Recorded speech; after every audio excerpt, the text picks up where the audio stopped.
and welcome everybody. Good morning and welcome to our latest webinar from the Thames Valley Chamber of Commerce. This morning joined by Generate UK, who are a digital marketing agency based in Thatcham. We have Joe Bailey, who's the Managing Director of Generate. We have Lindsay Dyer, Head of Client Services, and we have Jack Turner, who's PPC and SEO Specialist.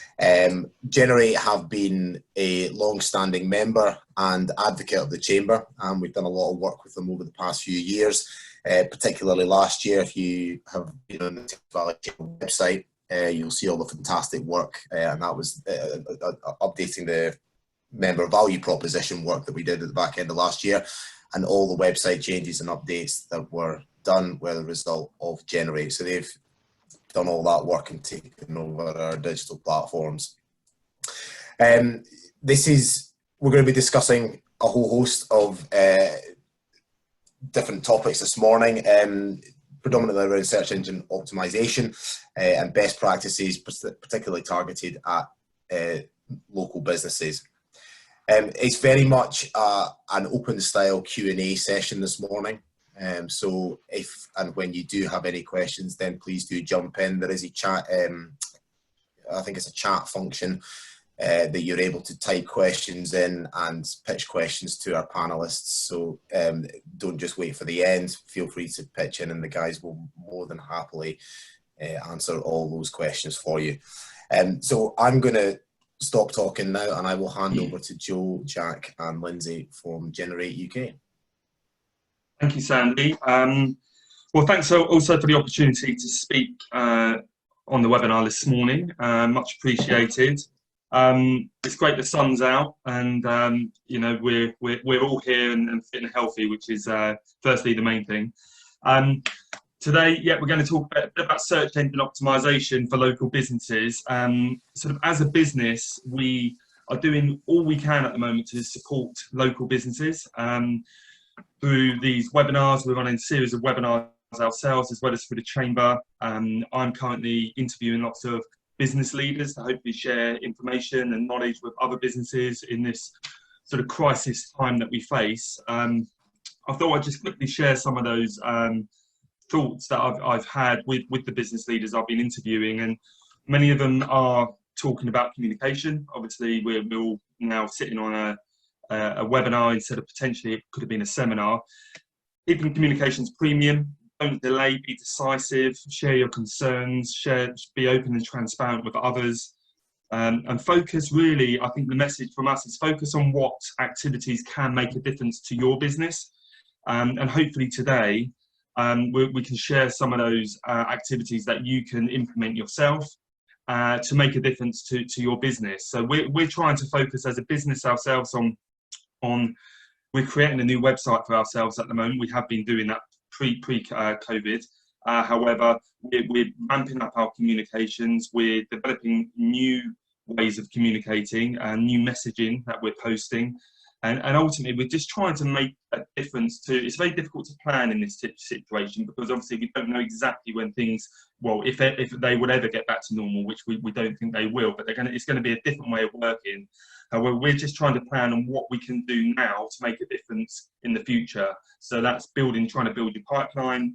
That's about developing new messaging, looking at your brand, looking at the purpose behind your brand, and really trying to collaborate and work on activities that are going to make a difference. So that's really the message that I've been sharing and gaining from business leaders that I've been talking to. We have got another session if you're West Berks of Swindon area next week, next Friday. Tim Major, who is Sandy's equivalent in that area for the Thames Valley, we're going to be hosting a meeting, very open meeting with businesses that want to get involved and just talk and share their views and opinions at the moment. So we can move on, Jack. Sorry, having a bit of technical issue. So I will just set the scene. So I founded the Generate UK back in 2008. So if you recall then, it was the start of the recession, the downturn, and as a result of starting the business during that period, we completely understand the importance of gaining a return on your marketing investment. We have acquired a couple of businesses since that point. Back in 2011, I acquired a business which was focused around search engine optimization and web development. And interestingly, now obviously we still talk about search engine optimization, the importance of it, and being one of the fundamental parts of your strategy and how to get it right, because it's evolved. Obviously, SEO has evolved, and hopefully, again today we can talk through that. But really, sort of understand that importance of the return is massively important to us as a business. My other hat, I am the president of the West Berkshire Chamber of Commerce, so I work with businesses to help them facilitate growth and network. As a business ourselves, we're in the Wirehive 100 shortlist. We were really pleased that we were shortlisted for Leader of the Year, as well as Jack will talk about a search award we got listed for as well as we're now in the top 25 agencies in the south of England. So we founded in 2008. We've got 25 marketing professionals within, and that is made up of Lindsay's team of that where Jack sits within, of account execs and managers and specialists in many different sort of facets of marketing. We also have a team of designers, we have a team of developers, and also we have a team of sort of technical support people, like first line support, to help amend or change websites as and when it's needed. And it might be that, you know, the team where Lindsay sits, they need, you know, some access to the website immediately to sort of make some changes from an optimization perspective, so we can do that and just cross work within the agency. As a business, we are accredited Google Ad Partners. We've been Google Ad Partners since 2009. So, you know, we have evolved as Google has evolved. So hopefully, again, we can share some of that with you today. And as a business, we're always looking at ways to differentiate ourselves. And back in 2008, we really wanted to focus on customer service and communications, because we sometimes do feel our industry, and certainly the other businesses within our industry, do sort of pass on a bit of a bad taste for other businesses when they're not setting expectations correctly and communicating in the right way. So our business is completely set up around our clients. And at the end of 2018, we were awarded the Customer Service Excellence Accreditation, which is a national accreditation.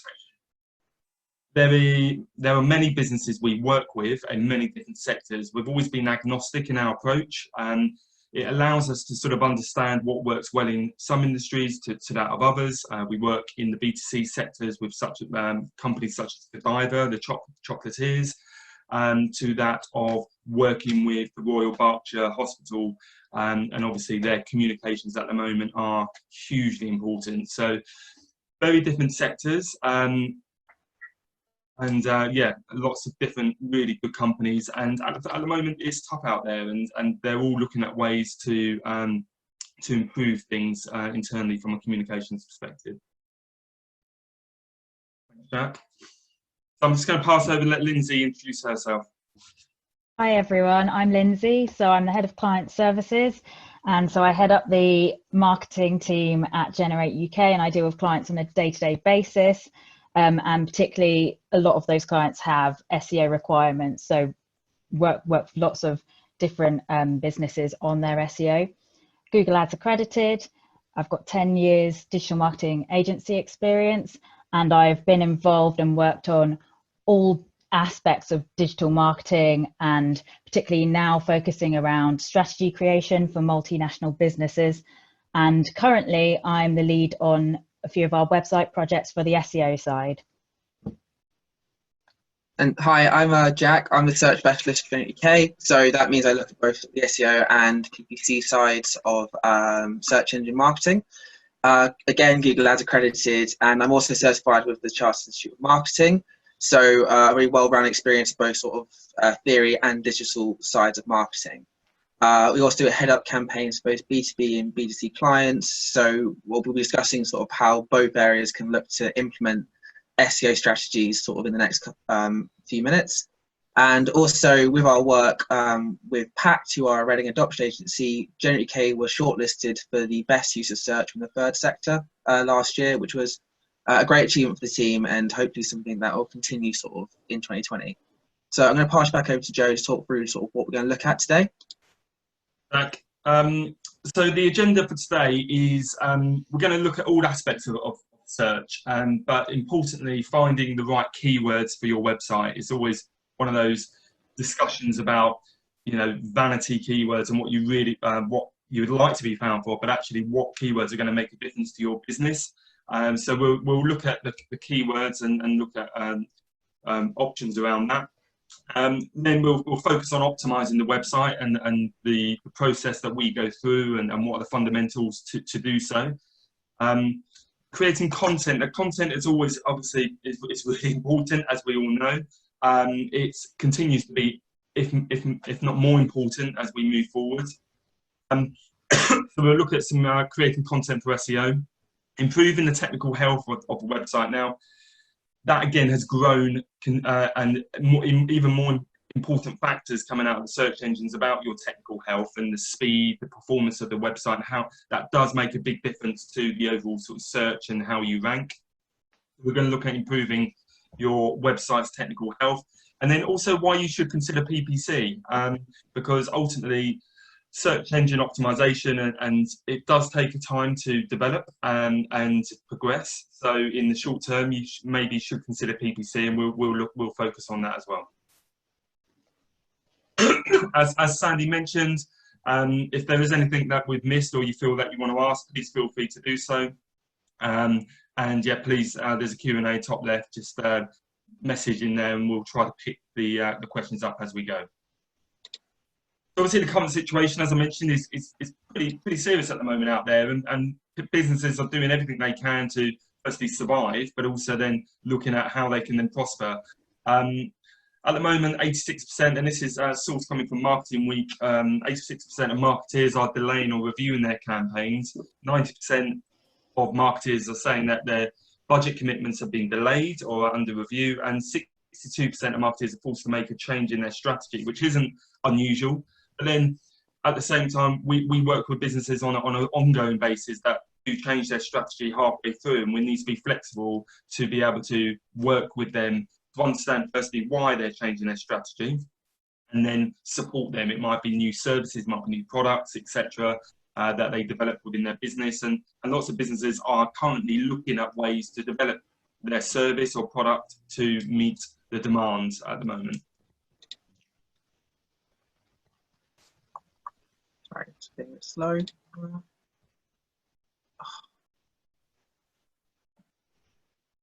Sandy's gone. Oh, we've missed. We're still on that, are we? Yeah, sorry about that. Technical issues with the Thames Valley. We've lost the presentation. Is Sandy... Oh, right. Do you want to share the one that we sent across to Sandy, Jack? Yeah, I think that might be best. Apologies for this. Always good to have a backup.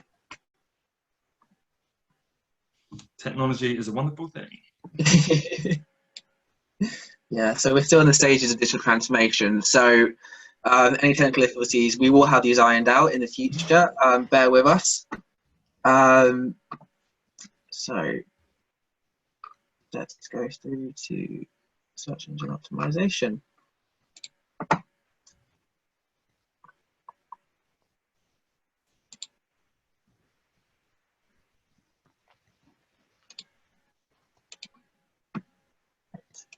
Have we got a presentation again? Can everyone see my screen? Yes, perfect. Thanks, Jack. No worries, sorry about that. So back to Joe or Lindsay. So yeah, I'll talk about the importance of SEO. So Joe actually did mention this previously about how SEO is an important part of any strategy. It's just that we're focusing on this today because there is an increased emphasis due to the pandemic and a higher reliance on digital than there has been before.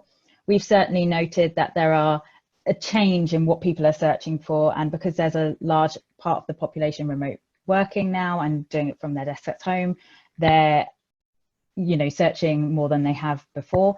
So it's important to have the right content and the most relevant content to address challenges. And some of these are new challenges. So that it's interesting to sort of see how that's changed over a period of time and what that might be.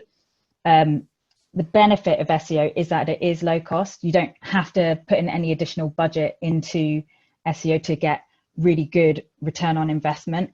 We certainly find that when it's done effectively, you can target quality users who are already invested and interested in what you're offering and get them onto the site. So you have quality traffic coming to the site, and then they're more likely to be engaged with your content and convert. As Joe also mentioned previously, lots of marketers are reviewing their budgets, potentially delaying or reducing what that is. So it's good to know that the largest investment is time, and SEO does take time, but there's not a financial implication against that. And the flip side of it is, if fewer businesses are investing in other channels such as PPC, then there might be fewer ads at the top of your search engine results page. So therefore, organic results are going to get more natural visibility. So it can be a really good time to invest in it now and work on it now, because you might get ahead of your competition during this time. We've certainly noticed there are quite a few industries where adverts have just sort of dropped off. So it's sort of a good time to look at that. The image on your screen is directly a screenshot from Google Trends. So the search term we've put in is how to use Microsoft Teams. It's based on UK searches over the past 12 months. And you can see that there's a pretty low but consistent amount of searches. And then when it hit sort of the date of the lockdown, it immediately spiked right back up. So it's great to sort of be aware of what people are searching for, because you can change your tactics quite quickly and create content based on what people are looking for. So if that's relevant for your business, you could do blog posts on it, demos, webinars, and capture that audience and get more relevant traffic to your site. So we would say that this underlines how SEO is something to be aware of at all times and always sort of invest in and have as an ongoing strategy moving forward. So that sort of summarizes the importance of it. So how search has changed over the years. So this is a very top level introduction to Google's algorithms. So for those of you who aren't aware, Google's algorithms essentially dictate what is shown on a search engine results page, and they change constantly. There are multiple core updates throughout the year and other updates at all times. It's always looking to get smarter. And the purpose that Google try and achieve is they want to improve how it ranks websites and what it shows to be the most relevant result for the query that someone puts in to ultimately help user experience.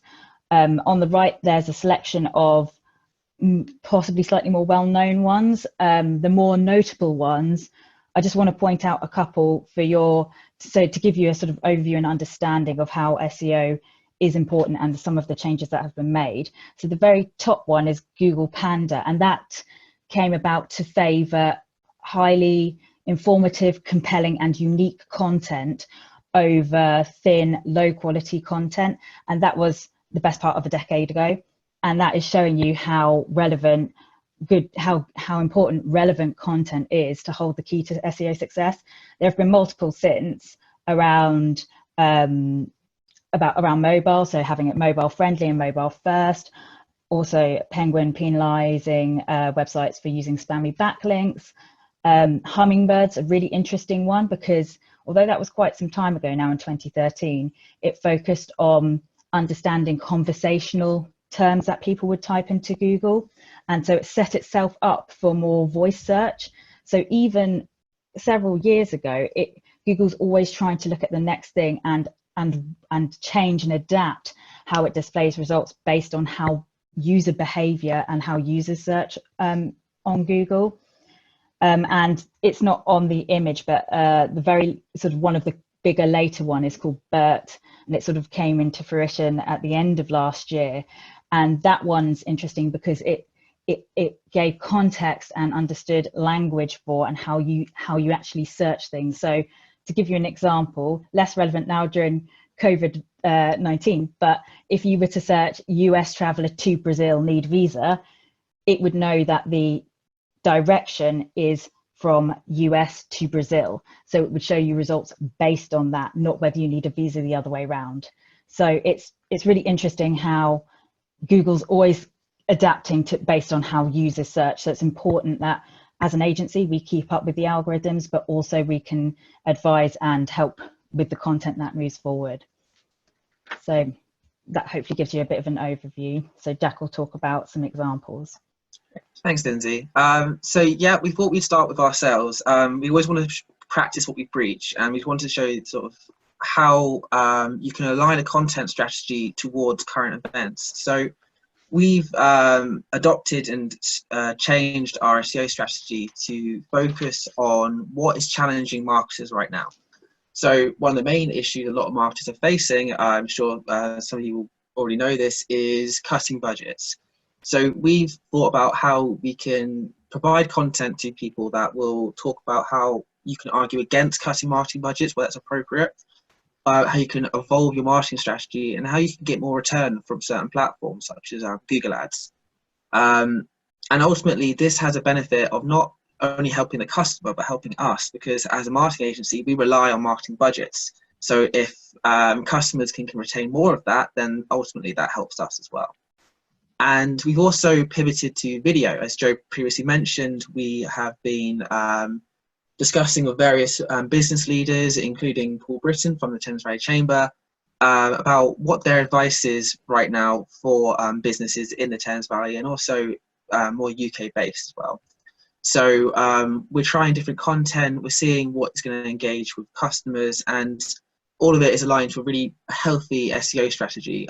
So where you can, always try and look at what you can do to just improve your content strategy towards your customers' current challenges.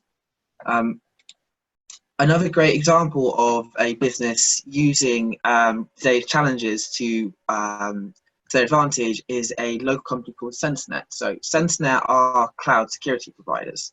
So they look at securing all the sort of different threat points that a business might encounter, such as email, web, cloud security, and basically their platform combines it all into sort of an all-in-one solution.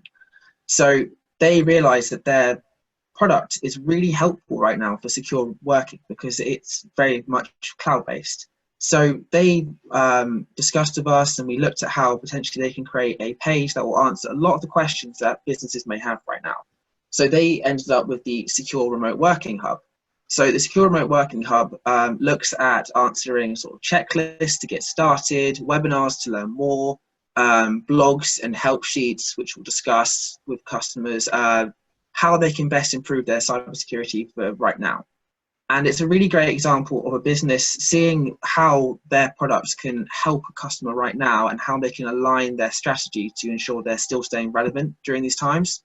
So it's a really great example of just one way a business in the local area is sort of helping customers. And finally, we're going to look at an SEO example, which is a bit more national, and that's Joe Wicks. So I'm sure most of you are aware right now, every day, Monday to Friday at 9 AM, Joe Wicks is helping families across the UK with PE and physical education. So he really identified from the start that there was a demand for stay-at-home fitness advice, especially for kids. And he really quickly jumped on the trend of creating video content specifically aimed at kids to just help parents sort of, for lack of a better word, tire them out and just have a bit more control during the day. He created the series very quickly. He used social and SEO to gain a lot more traction, and now he's generating millions of views and getting thousands of links to his channel, which in the long run is going to give him a much better platform for when he started for his search engine optimization. So Joe Wicks on a larger scale shows the benefits of aligning your strategy now to COVID times. So what I'm going to do now is I'll pass back over to Lindsay and talk about how you can find the right keywords for your pages and for your content. Thanks, Jack. So keywords is a very fundamental part of SEO, and what you want to happen is essentially show up for what customers are searching for. So knowing their pain points and understanding what that is really important to what you can do, because then you can tailor your content to show how you have solutions for what those are. In terms of how many keywords to use, we recommend 2 to 3 per page, because if you have too many, it dilutes the content on that page, and then Google gets confused and doesn't know how to rank your page and what keyword to rank for, because it doesn't understand the importance of what to do with that. So there's sort of multiple ways in which you can start identifying what those keywords should be. So one of the more primary tools that is definitely a must use when you're looking for new keywords for your content on your site is Google's Keyword Planner. The benefit of this is it gives you historic data of how many searches someone has put in for that keyword over the course of a month. So you can see how popular it is. And because what we do with our customers and what we work towards is a compromise between content and keywords that is getting searched, but also it has to be relevant and not too competitive, because you don't want to try and compete with a keyword that you're never going to rank for. So it's good to understand keywords and the variety you can get. There are other tools out there as well to help identify what those keywords should be. So earlier we showed you an example with Google Trends. So understanding what new keywords are coming out as is really important to tailor how you do your keyword strategy. And we always think looking at market and industry related sites is important, because you understand where the conversations are going, what topics people are talking about. You want to be topical and jump on those, because it could get some new traffic to your site that it is relevant for the time particularly. And there are other websites. So one we like to use is called Answer the Public. That is a great website where if you put in a keyword or a couple of words, it will give you a whole host, a selection of different phrases that people are searching. And it's often around the question sort of key phrase, if you like. So it gives you a good amount of different ways to position that keyword. In terms of your competitors, again, this is a really important part of finding the right keywords. So there are different tools that you can use, and there are a lot, but our favorite tools are SEMrush and Moz to understand what your competitors are ranking for. And what you can do in that process is see what they're not ranking for as well, because if you can get, if there's a keyword's quite good and they're not using it, that's a good opportunity for you to get traffic they won't have. But equally, if there are keywords that they're ranking for, but there's an opportunity for you to compete with them and overtake them, it's a win-win for you, because you can ultimately take their traffic from their site and also gain relevant traffic yourself. So it's a really important part of the keyword research. If you're a local business particularly, so where location's important, so hairdressers in Berkshire, for example, or hairdressers in Newbury, it's good to look at local keywords if that's going to be relevant to the people who might be searching for it. And something that we always say is to test keywords. So I mentioned earlier that Google's getting smarter in understanding what search results to put and show for any queries that you might put in. And it is getting better, but we've had instances where if you haven't tested it, you might be going after a keyword that isn't actually as good as you think it is from face value. So to give you an example of that, we've been working with a business consultancy firm, and one of the keywords we selected was business consultants. We thought, oh, that's quite good. It was across the board, it was showing it had a good opportunity for them to rank. However, when we tested it by putting it directly into Google and seeing the results, a lot of the results were recruitment related. So they were business consultant job available, for example. And if I was a user and I made that search, I'd say, oh, this results page isn't quite what I'm looking for. I'll retype what I want to say. I'll retype my query. I'll change my keyword. And even though it had over 4,000 search results searches per month, it wasn't getting up the most relevant results. So in the end, we didn't use that as a keyword, for example. And what I would also say is if you're testing, make sure you do it on a private browser, if you're in Firefox, for example, or incognito if you're using Chrome, because if you're in the browser you use all the time, Google understands your history and caches URLs and will show you results based on what you've previously searched or looked at. So you always want to test it in an environment where you're going to get the most accurate representation of what someone who might not have used that keyword will see beforehand. So it's really important. On the right, you'll see the image of washing machine not working as sort of search results for that phrase. You can see that there are 3 different types of results coming up. So there's a featured snippet at the top, then there's people also ask, and there's a few questions there, and then there's a more standard SEO result.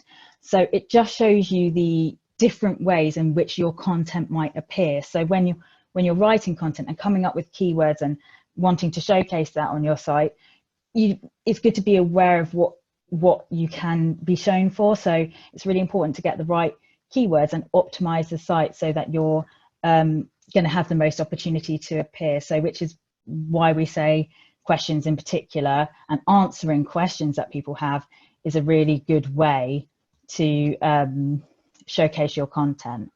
So hopefully, Lindsay, do you just want to talk a little bit about the featured snippet there in terms of? Yeah, so of course, so in terms of the featured snippet, Google shows this. You have no control whether Google's going to show this or not. What Google will do is try and show the most relevant sort of result based on someone's query, but it's not always the same every time. You can use something called schema markup, which is quite a technical area of SEO, to try and optimize your content to show in places like this. So we would certainly with the clients we work with, we would optimize their content so it has the best opportunity to show in places like this. And we'd also advise on the type of content that might show. So answering questions is really strong. Recipes is also really strong. And there are just various types of content that often do particularly well for featured snippets. So if anyone has any other sort of questions around how to find the right keywords or keywords themselves, we can answer some now. And the next sort of section Jack's going to talk us through is how to optimize your site. So we're happy to move on if there aren't any questions right now. Do you have any questions coming in, Jack or Sandy? Sorry, I have control of you, Sandy. I've just unmuted, so I was just hold on a minute. Can you see any coming in, Jack? No, I can't see anything. You're Oh, sorry.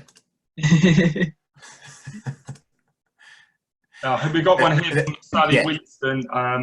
Our featured snippets paid for. No, they're not. Unfortunately, not. Unfortunately, but that's when advertising has more of a role to play. If you want to try and more easily guarantee your content gets seen. As Lindsay mentioned, it can be seen for, like, if we started markup. So and we're going to come on to technical SEO, so maybe we'll just mention and talk a little bit more about that at that point. Yeah. No problem, Sally. No problem. Any other questions? Do you have another one? I thought there was one more that came up. Would you recommend copying competitors' keywords? Is one question. So this is always a difficult one to sort of talk about, because on one hand, your competitors should know best about what are the right keywords to choose for a certain page or content. Or do they? Yeah, we'd always advise keeping an eye on what your competitors are doing, but not to focus exclusively on copying them, because for one, they had the page first, so Google's going to give them a bit more weight towards their content being more original and being more unique to search engines. So I'd always recommend keeping an eye on what competitors are doing, but not to exclusively copy them. So for some industries, such as, say, like a vacuum cleaner product, vacuum cleaners can be the keyword. So don't worry too much about those sort of differences. But if you've got if you're copying the same layouts, the same structures, the same keyword targeting as your competitor, then in more times your competitor's likely to win because they were doing it first. So keep an eye on it, but I wouldn't recommend copying. Plus, keyword having the right keyword strategy should be completely around your own content. So it should be what's relevant that you're offering and what you can give your audience and what's valuable for them. So as Jack said, great to have an idea, and potentially if there is similarities between those keywords and you do want to rank for particular ones, not because they're doing it, but because it's relevant for you, then that's the reason behind it, rather than purely because your competitors are using it. Yeah, when building the strategy, we would always look at competitor research, so to understand these type of questions. Okay. Great. So we'll move on now to sort of, once you've found your keywords, how do you optimize your site for them? So there are 4 key areas of a page to look at when optimizing a website. And the first one is your meta title. So this is not the on-page viewable title, but the title you provide to search engines to better display your content. For example, if you were to search right now for local builder, I'm sure you'd find about 10 different searches all saying local builder in Berkshire, Thames Valley, really targeted meta titles, which you probably wouldn't see displaying on the page.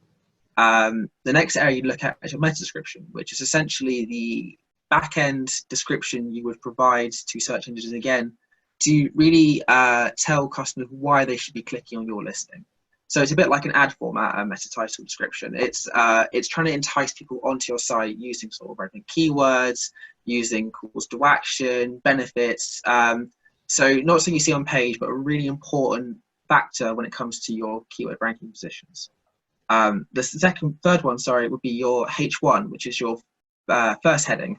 So your first heading would be your first sort of on-page title, and it's a great distinguisher to Google and other search engines as to what your page is about.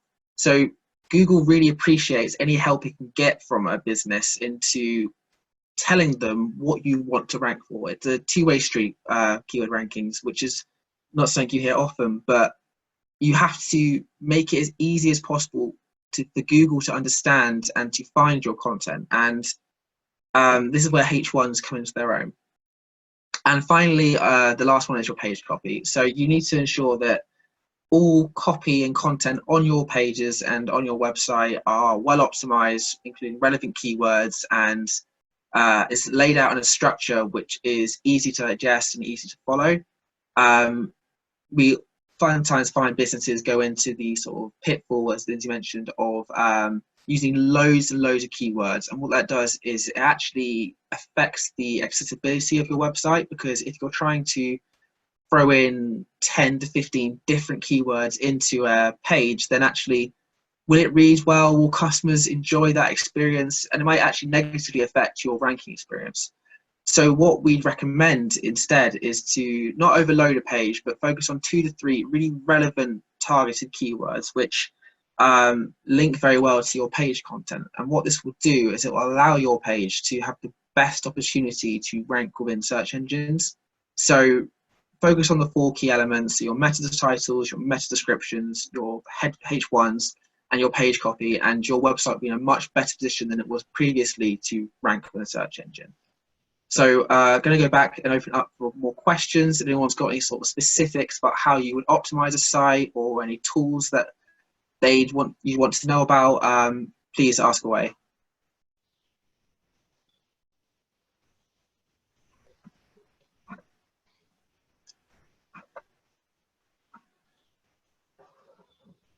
No. We've got a question here, just more related to content. How much content should you be making on a monthly basis? I mean, it's how long is a piece of string. I mean, the more content you can create, the better. Google loves fresh content. It's something that it uses as a good benchmark to understand how well maintained a website is, and how serious a business can be in wanting to rank with search engines. So the more content it can find, the more content it can crawl, the better position your business will be in. So we always recommend finding time at least each week to make a piece of content. So if you can do more, if you can hire copywriters to write content for you, that's always going to put you in a better stead. We'll touch upon it more in the how to create content for search section, but an example of when this works well is a a law firm, who hired a copywriter to discuss immigration, a very specific topic, but one which has a lot of questions around it.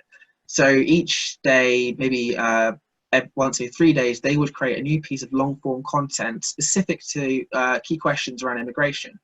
And what they found is a massive upturn in the traffic from organic searches. They were becoming more and more relevant to Google, and Google was rewarding them with first place positions, more news content, and really they saw a great benefit from just creating relevant, regular content. A lot of frequently asked questions on the website is probably a good place to start with that type of thing if you're in a professional service-led business. Yes, definitely would help. One question here we got: are you allowed to have hidden pages with keywords to optimize SEO? Are you allowed to have hidden pages with keywords? It was a practice that was around very early on when it came to search engine rankings. It was sort of how can you not go around Google, but how can you sort of make your website in a better position without sort of keyword stuffing? But Google has gotten a lot smarter since then, and it can pick up on those things, and it won't have any positive impacts on your site. I see. Also, just on that, Jack, I think that same person's come up with pages that will be your sitemap, but not on your main menu. Okay. So that's a little bit. Yeah, it's a bit different. They wouldn't be hidden. They would be orphaned, is what it would be known as. Yeah. So in that case, that's fine, because it's essentially you've created a landing page, but you wouldn't necessarily want everyone to find it in the menu or the mega nav or menu that they'd get from. So that's still acceptable, as long as it's not a sort of black hat tactic where you're trying to trick Google, because you won't. You will get penalized for that. But if it's a specific campaign that you might not be relevant for all of your customers, and if it's relevant for that landing page, then that's acceptable. Yeah, but we would still say the keywords you choose for those pages are taking in mind all of the other sort of keywords you have on the rest of your site, so you don't try and use the same keyword across a lot of different pages. Yeah. Are subheadings really important is another question we've had. So it kind of goes in order of number, which is quite convenient actually. So H1 would be the most important heading. We always recommend that every page on the website has a H1 tag, but only one. Because if you start to have more than one H1 tag, you get into a position where you might be confusing Google in terms of actually what's the most relevant title to focus on. So what Google has done and sort of monitoring sort of headings is to separate it on focus by H1, H2, H3, which essentially, if you were to design a page, you would find that as you go through the headings become smaller. So you might have a home page with a H1 at the top. Then you might have a slightly smaller title, but still quite large, which is your H2. And then as you go down to the site, your H3s, your H4s, your H5s. So Google uses all of these headings as great examples to themselves to easily find what you're trying to talk about. So we find that the best headings on a web page will have a keyword in them. So it might be that the H1 for ourselves might say full service marketing agency based in Berkshire.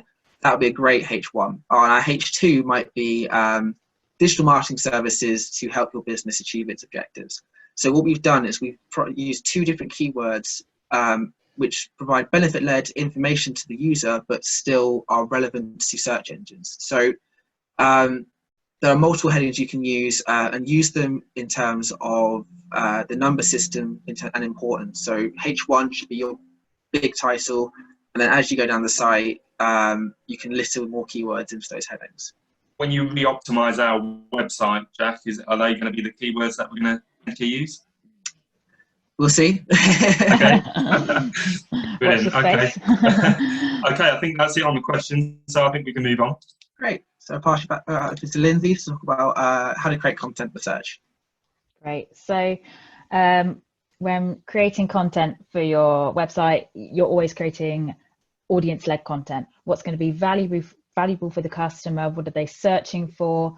Put yourself in their shoes, and generally creating sort of a content strategy, so beyond what your normal products or services are, is a great way for you to target the slightly lower priority or long tail keywords that you might not get throughout your product or service pages. So it gives you more opportunity to rank and reach more users who will be searching for relevant keywords in a slightly more an easier way. And there's lots of different types of content you can do to do that. So we've got blogs, white papers, guides, news, videos, as you saw from Joe Wicks earlier. Video is also great for B2B. It tends to be, we're seeing more business users watching video to sort of digest content. But we would do research, and we recommend any business does research into understanding what format of content resonates with their customers, and most have their place. So it's a good opportunity to bolster your primary keywords and gain traffic.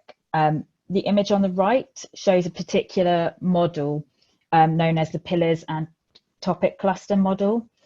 This is where a pillar might be a theme, essentially, or broadly covers a theme of a topic, and the topic clusters are more in-depth posts, for example, or pieces of content that address specific long tail keywords, or usually long tail keywords relevant to that pillar. And what you can do is, on each topic cluster and the pillar, is do lots of linking. And this is Google favors this approach in terms of how to create content. So to give you an example of what that might look like is, if you're an IT company, you might consider a pillar to be around IT security services, so IT security as the pillar, and then you might broadly talk about IT security on the pillar content, so long form content, but each area will link off to more in-depth areas of IT security. So it could be firewalls, it could be email security, it could be endpoint protection or data privacy, and you're building up lots of fresh, new, relevant content with more focused long tail keywords to gain traffic for a wider variety of what people are searching for. And this is where content answering questions is really, really useful, because that's often, what we often see as being quite an effective way to rank well and get seen for relevant content that and search phrases that people might be searching. So I think I mentioned the tool Answer the Public earlier. That's a really good tool to understand what kind of questions people might be asking around a content topic. And we would do research and look at industry market research as well to understand what your customers are looking for. But it's really important to, within your content strategy, consider the keywords as well. So it's a very full sort of SEO focused strategy moving forward. Guys, we've got about sort of 8 minutes left, so we're going to whiz through the next one, which is technical, and then we're just going to quickly touch on PPC. If anybody has any questions and we can't cover them today, feel free to send them across to the chamber. We'll come back to you, hopefully with a bit of an in-depth, but I'll pass on to Jack. Cool. And just to jump in there, we've got until about 11:05, so we've got a little bit of extra time. Okay. So I think just given the sheer number of questions that have come in, we've got a little bit of extra time, so feel free to run on about 5 minutes over. Obviously current at the moment, which is great. Okay. So we'll just go back. Was there any questions about content that we got a bit extra time? You did have one about images. Are images useful, or is it just words? So that's a really good question. You can actually optimize images with something called alt text, which Google can crawl just to be a description of what that image is, but we would always recommend making it concise and having keywords in it, because that can help visibility as well. And in terms of, is text just useful, I would say no, definitely go with images as well, because Google likes you to write for the user. So as a visitor to the site, you want to have a good user experience. And if you had a very, very text heavy site with nothing sort of engaging for or interactive or imagery or even how you write the content, so break it up with bullet points and make it interesting, that's going to provide a much better experience to the user. And ultimately, when people are on your site, you want them to convert. So it's not just about getting the traffic, it's about the next step, which would be converting that traffic. So yes, images are useful. Conversion rate optimization is probably a whole new topic that we do cover off, but maybe not one for today. But yes, good. Just to add to Lindsay's point, one thing that I guess a lot of businesses haven't really realized yet is that search engines aren't just the sort of the 10 listings nowadays you see on a front page when you make a search. So Google has a lot of different search engines now. You've got your main sort of 10 bar, you have Google Images, you've got Google My Business to find business listings, and you've got YouTube. So you can optimize all of your content in different ways to rank in different places. So for example, young generations are using YouTube more prevalently to find answers to their questions, which in a way that maybe some of us are not doing ourselves yet. So creating YouTube videos is a great way of creating SEO optimized content in just a different search engine. And the same thing with images is you can have loads of great images and they're very relevant towards target search terms, then you might find your business is being listed very highly in Google Images, which I know when I'm looking for, say, a new t-shirt, or if I'm looking for sort of design ideas, I will go to Google Images to get that understanding, and I might click through to a business that way. So it is really important to optimize the entire site, as Lindsay said, and not just focus on text. Very good. Okay, so should we move on to technical? Yeah, there's one question which we're going to ask at the end, which is how long should you expect to see, before you start seeing results from your optimization, which is quite a long sort of question. So we'll touch, if we've got time, we'll touch on that at the end, hopefully. Perfect. So as well as your on-page SEO, a really, really important factor in where your business ranks will be the sort of the back end, the technical health of your website. And it's something that can get ignored or mistreated a little bit when you add loads of content, add new things to a website. You're constantly building upon that initial base. And we find that actually the best sort of analogy for looking at a website is to consider it like planting a tree. So you really want to make sure that the roots are strong. And once you have that sort of strong base, you'll grow fruit. And essentially you'll have loads of great search engine optimized content that will really sort of catapult your business, and you will only see it grow. So what we recommend looking at is sort of 5 key areas to focus on when optimizing your website from a technical perspective. So the first one to make sure is that your website loads quickly. So this is a big thing with Google now, ensuring that page speed is as fast as it can be on a website, because we find that you only have about 7 seconds maximum before someone will leave your website if it hasn't loaded fast enough, which is not a lot of time. But I know from experience, if you're really excited for something, every second feels like a minute. So just to ensure your site loads as quickly as possible is really important. You can do that via trying to not use sort of large images or high coded theme websites. Try and focus very minimally into sort of quick loading, more text based, small image sites. It really helps. The next one is to focus on mobile devices. So I'm sure a lot of people remember the mobile Geddon back in 2015 of every business needs to be mobile friendly. Well, Google has changed their tact, and you still need to be mobile friendly, but what you more importantly need to do is optimize your site for mobile devices. So if your business is more B2B, you probably wouldn't expect to get a lot of mobile traffic, so it wouldn't be relevant to you. But as long as your site does work on mobile and is accessible and follows the best practice guidelines of having sort of right image sizes, the right text sizes, it will really help accessibility, and it will really give you a sort of gold star in people's eyes. So always make sure your content is optimized for mobile. And we've mentioned it before, but always make sure that it's easy for search engines to crawl your website. So someone mentioned it before in the questions, sitemaps and having sort of a comprehensive listing of all your pages will really help Google to find your content. And if you can find your content, then Google's going to appreciate that, and it will help improve your search engine rankings. So really make it easy for search engines to crawl your website. So you can do this via sitemaps, we previously mentioned. Lindsay mentioned internal linking within sort of pillar and cluster content. Another great way to do it is via sort of your backend code. So you can set something called structured data, which will tell Google and other search engines the most important content you want to provide, such as your business name, your website, your main content, your key headings. And if you understand that quickly, then it will rank you faster. And then sort of a more relevant one right now is sort of your security. So there are a lot of data breaches happen on a daily basis. And for example, I was actually hit quite badly with this from a business I use where my credit card details were stolen. And that's mainly because they had a poor, insecure website. So it's really important to ensure that your security is top notch, because if Google doesn't want to run the risk of potentially sending its customers to your website if there could be a chance that there's any sort of data breach. So any insecure websites nowadays will be harmed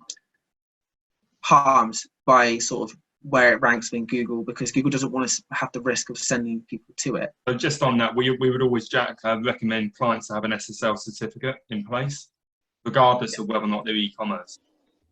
Yes, definitely. And there are also ways you can look to lock your content behind sort of firewalls and other security methods, such as the SenseNet platform we mentioned earlier would be a great way.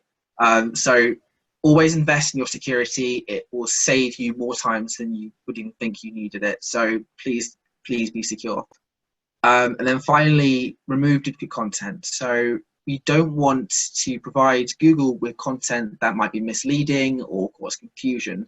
We want to make sure that every page we're creating is unique, has well-written content, and focuses on a specific keyword. Otherwise, you might run into a position where Google doesn't know what page to rank, and it just won't rank any of them. So those are sort of the 5 key areas we look at from a technical perspective. If you have any questions about how you can do that or any tools, please let us know.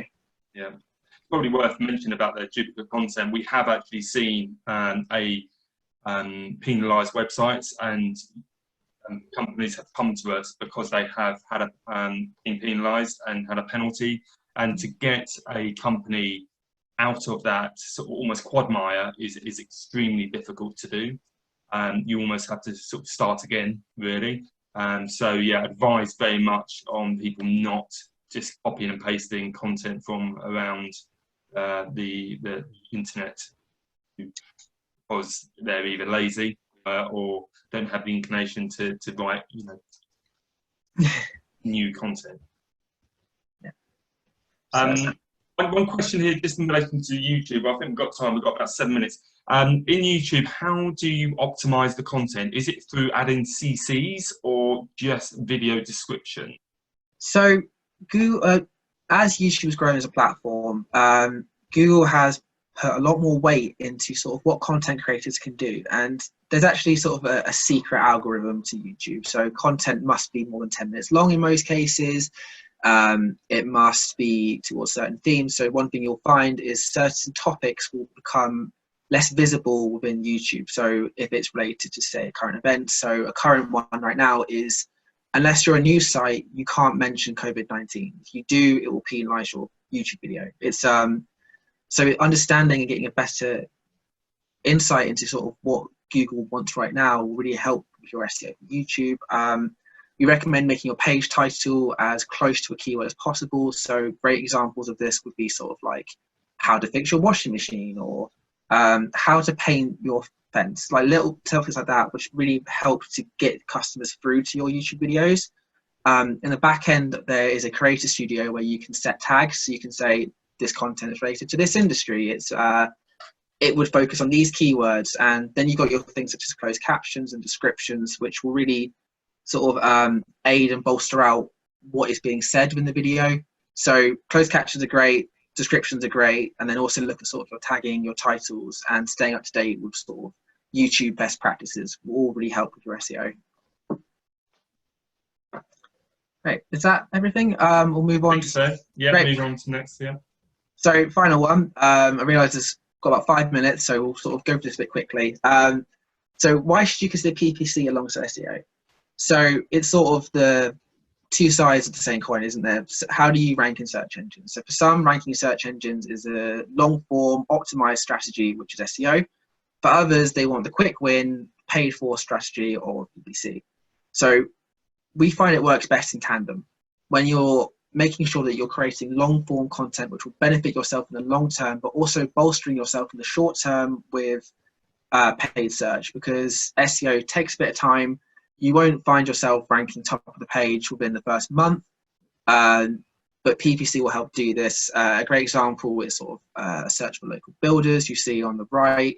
So we found 2 great ads for sort of local builder services appearing right at the top of Google above any organic search listing, which may entice someone to click through.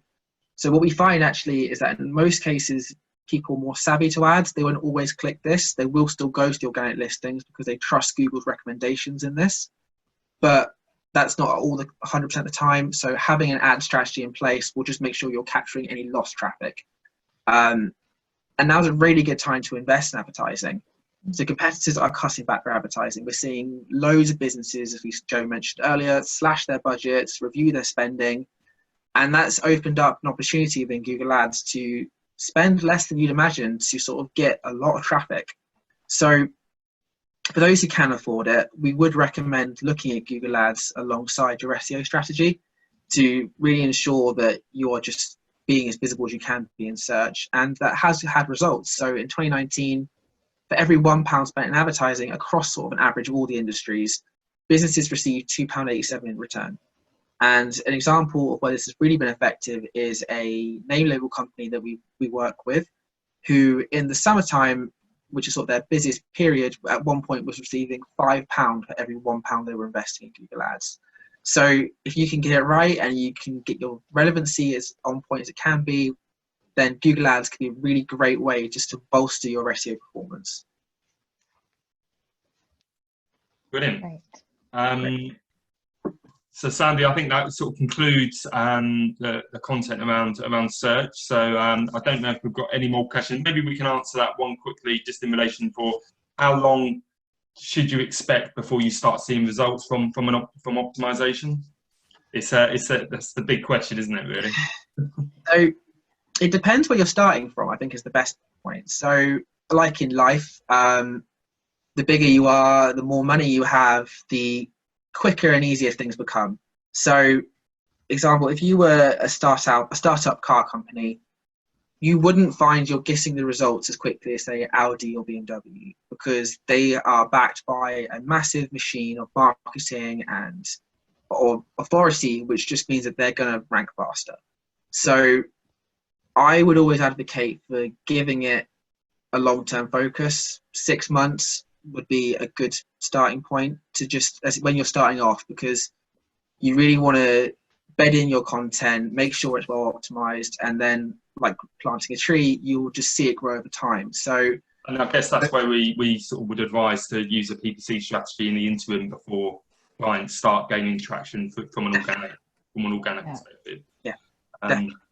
Yeah, the more you do right, I guess the better and quicker you can start ranking. Now, just to finish, anybody that is interested in and they would like us to conduct a sort of free website audit, touching on many of the things that we've covered today, please feel free to ask. You can either contact us on info@generateuk.co.uk or phone us directly, and we can put you through to a specialist, Lindsay or Jack, and we can sort of take you through and come back to you with a website audit that you can implement for yourself. Thank you very much. On behalf of the Chamber and of course myself, thank you very much to Joe, Lindsay and Jack for what was a fantastic and very insightful webinar. I think the next time we book one of these in, we'll probably do it for 2 hours. Yeah. Just a single hour. I think given the volume of questions, and I'm sure there's going to be a ton of questions come off the back of this as well. Yeah, we'll book in a slightly longer session. So apologies for having to cut ever slightly short. We have another webinar coming up this morning as well. The details are on the the details for Generate are on the screen at the minute. You can also head over to the website, which is generateuk.co.uk, and certainly from a Chamber's point of view, they've been absolutely fantastic at updating and modernising the Chamber's digital platforms. So we can certainly sing their praises at this end as well. Not a huge amount else from me. There's a couple of things just with regards to coronavirus and what we're doing. There's obviously the business interruption tracker that's run by the British Chamber of Commerce. So I would encourage all our members and non-members as well to head over and complete that form. It's a great opportunity to voice your concerns and raise any challenges that you have at the minute. And as I say, this is part of a series of webinars that we're doing at the minute, which are going on for the next couple of weeks. And head over to our website, which is thamesvalleychamber.co.uk, and you can see a full list of the webinars on there as well. And as I say, if anyone does need any other details about Generate, then either just get in touch with them or get in touch with me or your account manager, and we're more than happy to put you in touch. Thank you, Sandy. Thanks for the opportunity to speak this morning. It's been enjoyable. No bother at all. And thanks for joining us. thank you very much for coming on. No problem. Thank you. Cheers. Thank you. Thanks, guys. Take care, Bye. everyone. Bye.